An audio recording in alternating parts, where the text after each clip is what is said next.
तो नमस्कार दोस्तों, स्वागत है आप सभी का। आज की इस वीडियो में हम जानेंगे गुरुत्वाकर्षण के बारे में। इसको हम इंग्लिश में कहते हैं ग्रेविटेशन फोर्स। इसको हम जी से रिप्रेजेंट करते हैं।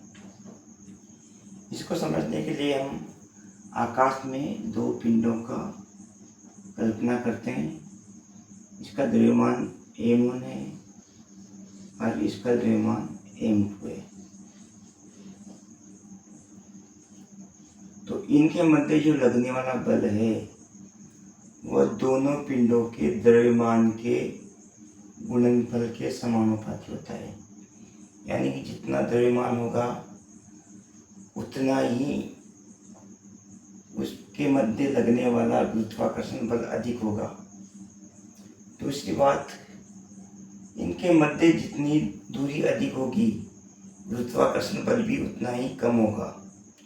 तो यहाँ पर हम दो बातें कह सकते हैं। द्रव्यमान ज़्यादा है तो गुरुत्वाकर्षण बल का मान भी ज़्यादा है, लेकिन दूरी ज़्यादा है तो गुरुत्वाकर्षण बल का मान कम होगा। तो इसके लिए एक नियम दिया कि दोनों पिंडों के मध्य लगने वाला गुरुत्वाकर्षण बल दोनों पिंडों के द्रव्यमान के गुणनफल के समानुपाती होता है। अर्थात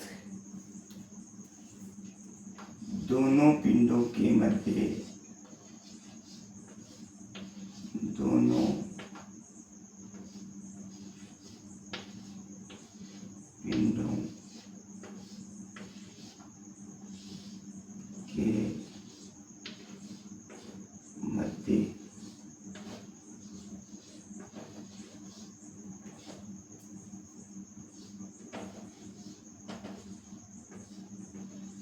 लगने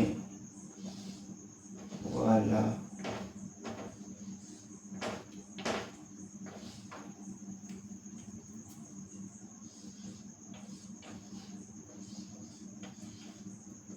गुरुत्वाकर्षण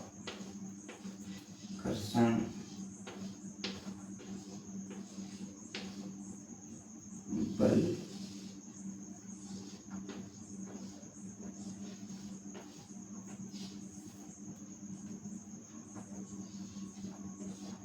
दोनों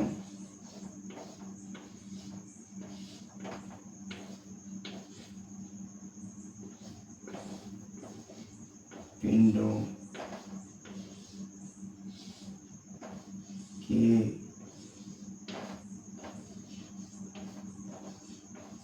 द्रव्यमान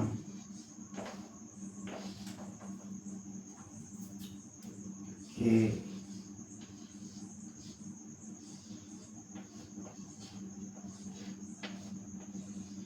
गुणनफल के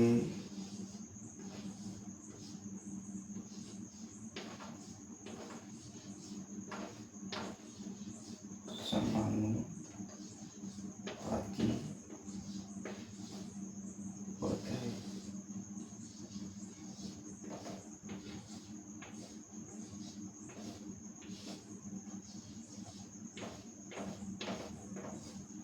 अर्थात हम कह सकते हैं कि दोनों पिंडों का जो ये बल है इनके समानुपाती होता है दोनों पिंडों के गुणनफल के m1 m2।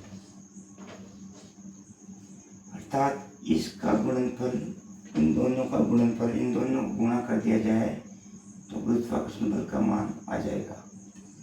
लेकिन दूरी अधिक होगी तो गुरुत्वाकर्षण बल का मान घटेगा। तो तथा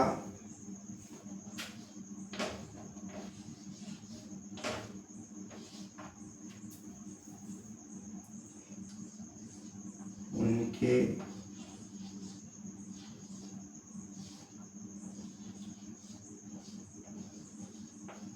मध्य की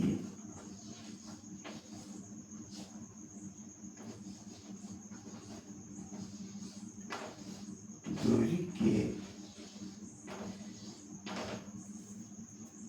व्युत्क्रमानुपाती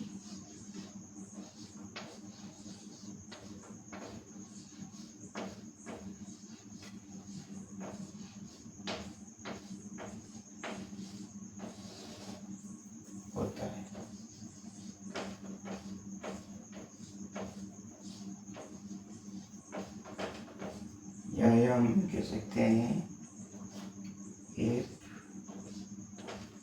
इजिकल टू 1/r²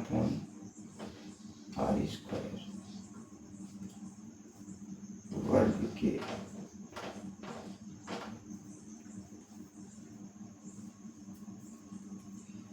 दोनों देखो, दोनों पिंडों के मध्य इसको हम ऐसे लिख सकते हैं,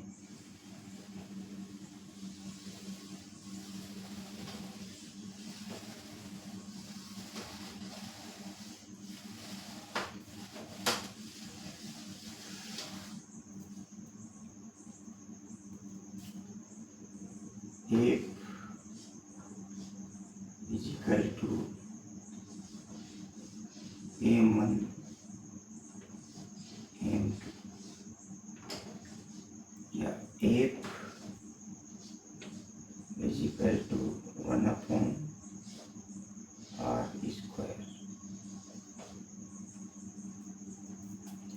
दोनों समीकरणों को एक साथ लिखेंगे तो m1 m2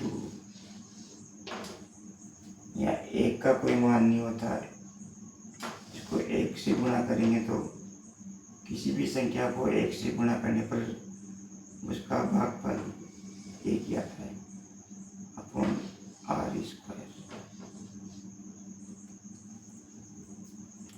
r को इधर लाएंगे, एक r² बराबर m1 m2। पहले हम इसको ऐसे करेंगे,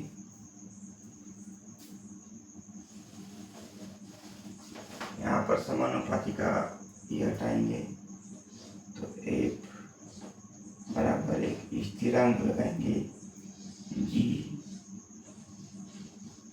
m1 m2 अपॉन r²। अब क्या करेंगे, इसको इधर लाएंगे तो गुणा में जाएगा, एफ r² बराबर m1 m2 अपॉन r²। या इसी को हम ऐसे लिख दें बराबर एफ r² या GB।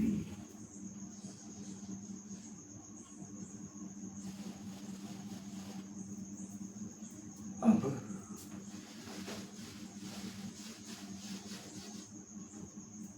समीकरण बन गई अपने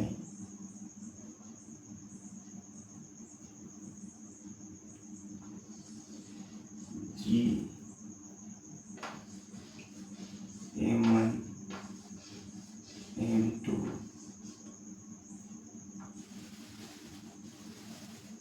अपॉन r²।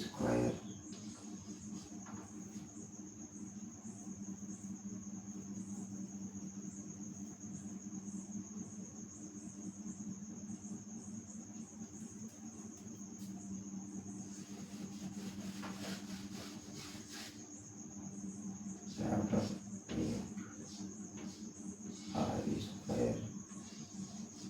या g बराबर एफ r² बटा m1 m2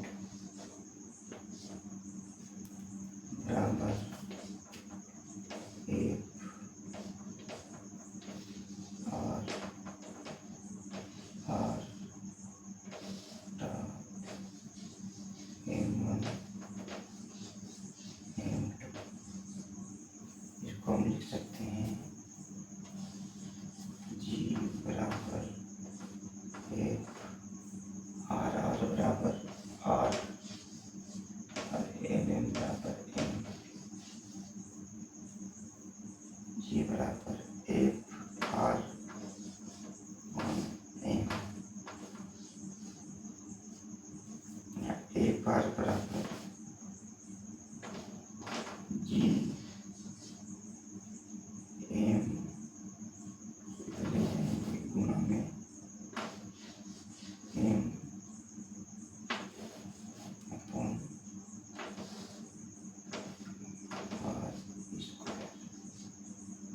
सेंड कर देंगे। तो ये था गुरुत्वाकर्षण का